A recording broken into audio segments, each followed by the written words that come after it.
យើងនឹងអានរឿងទន្សាយជាប់គូទនឹងគល់ត្រាចថ្ងៃមួយទន្សាយស្វែងរកចំណីអាហារបានប្រទះគល់ត្រាចមួយដែលគេទើបនឹងកាប់ថ្មីមានជ័រកកស្អិតតតាត់ទន្សាយលោតផ្លោតអង្គុយពីលើជ័រជាប់គូទនឹងជើងរើពុំរួចនៅនឹងថ្កល់លើគល់ត្រាចនោះជួនជាពេលនោះមានកូនដំរីមួយវាដើរទៅដល់រកទឹកផឹកនៅក្នុងត្រពាំងក្បែរគល់ត្រាចនោះដែលជាកន្លែងរបស់វាធ្លាប់ផឹករួញរាល់ថ្ងៃ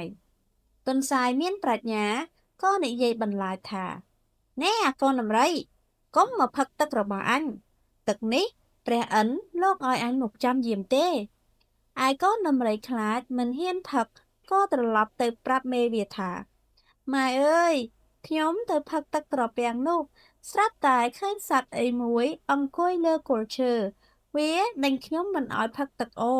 វាថាវាជាអ្នកបម្រើរបស់ព្រះឥន្ទខ្ញុំស្រែកទឹកណាស់ម៉ែមេដំរីឮកូនប្រាប់ដូច្នោះនឹកខឹង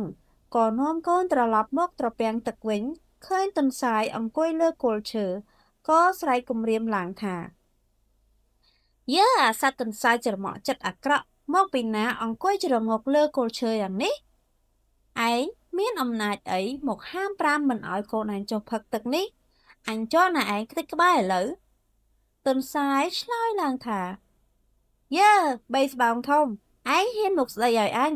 ទឹកត្រពាំងនេះព្រះឥន្ទលោកប្រើឲ្យអញមកយាមបានជាអញហ៊ានហាមដំរីខឹងទន្សាយជេរដូច្នោះ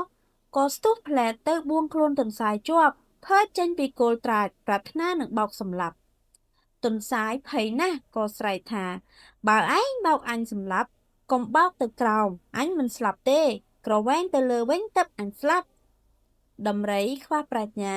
ឮទន្សាយថាដូច្នោះក៏ក្រវែងទន្សាយទៅលើឯទន្សាយកាលបានធ្លាក់ដល់ដីក៏បោលប្រូរចូលព្រៃបាត់ទៅ